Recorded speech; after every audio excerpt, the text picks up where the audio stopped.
Have you ever been stuck with something for way too long? Maybe a failing project or a bad relationship or a TV series that has lost its charm after season 3. And this is just because you had already invested in it for so much time. Or maybe you were sure of an answer in an exam just to realize that your confidence was completely misplaced. If this sounds familiar to you, you are not alone. Our brains are wired in ways that makes us repeat certain mistakes over and over again. But why does this happen? And is there a way to break this cycle? Let's find out in today's Psych Question. Welcome to Psych Question series. I am Meghna and today we are going to discuss why do we make same mistakes over and over again. We are going to explore biases like sunk cost fallacy and the overconfidence effect. So let's dive in. Let's begin with the sunk cost fallacy. This bias tricks us into thinking that the more we have invested into something, whether it is time, money or effort, the harder it is to walk away, even when quitting is actually a better option. Take buffets for example. You are full halfway through your meal, but you still keep going back for more. Not because you are hungry, but because you have already paid a fixed price for unlimited food. Your brain is trying to get your money's worth, even if it means feeling fully stuffed or uncomfortable afterwards. This is the sunk cost fallacy at play. You have already paid, so logically it shouldn't matter how much you eat. But emotionally, stopping early feels like a waste. We see this everywhere.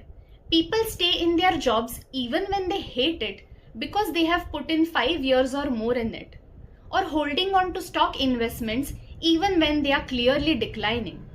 The emotional investment keeps us stuck, not logic. And this is especially visible in relationships.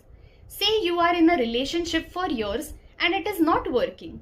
You are constantly fighting, your values are not aligning, and you are emotionally drained. Still then you hesitate to end it because you have put in so much time in it, shared so many memories, and tried so hard to make it work. Walking away feels like losing all that effort. But in truth, staying would cost you even more, your peace of mind as well as your future growth. So why do we fall for this bias? The sunk cost fallacy is deeply tied to our emotions and cognitive wiring. Our brains are naturally loss averse, meaning we feel the pain of losing something much more intensely than the pleasure of gaining something new. Neuroscientific studies shows that people, when decide to stick with their losing investment, their brain's emotional center, that is amygdala, lights up, and the rational brain, that is the prefrontal cortex, struggles against the emotional impulses. This means even when logically we know that we should cut our losses, our emotions convince us otherwise. Companies and marketers take full advantage of this bias. Have you ever signed up for a gym membership and kept paying even though you barely go? Gyms rely on this.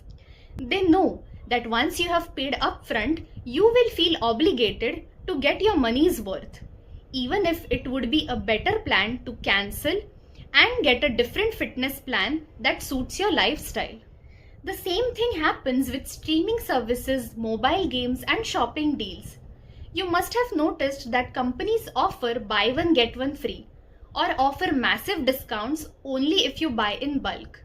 They are nudging you towards investing more so that you feel tied to the product. By recognizing this bias, you can make smarter financial and life decisions. Now let's talk about another common bias, that is the overconfidence effect.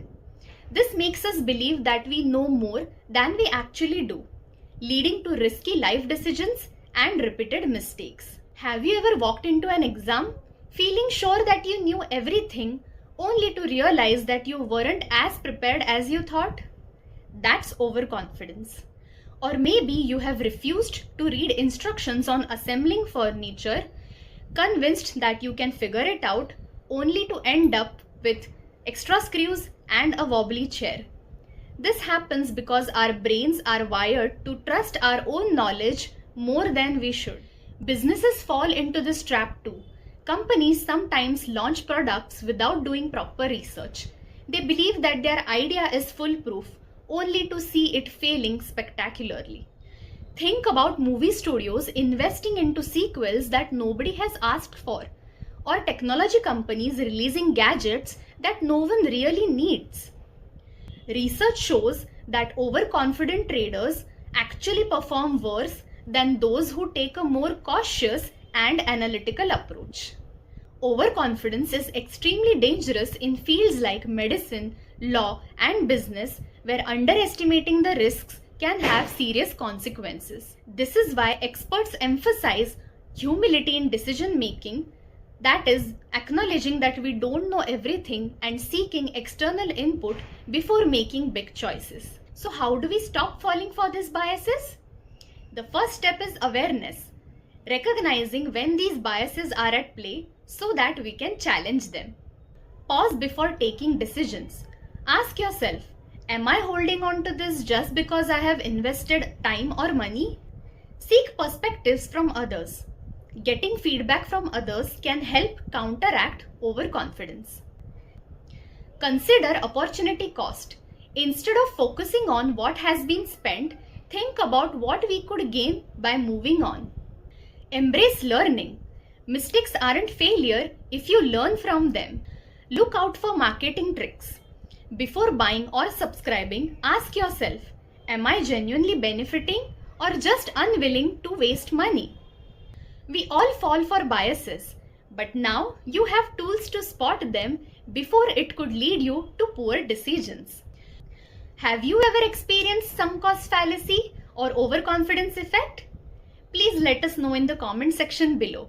And if you found this video useful, please like, share and subscribe to our channel, and stay tuned for more insights in the Psych Question. See you next time.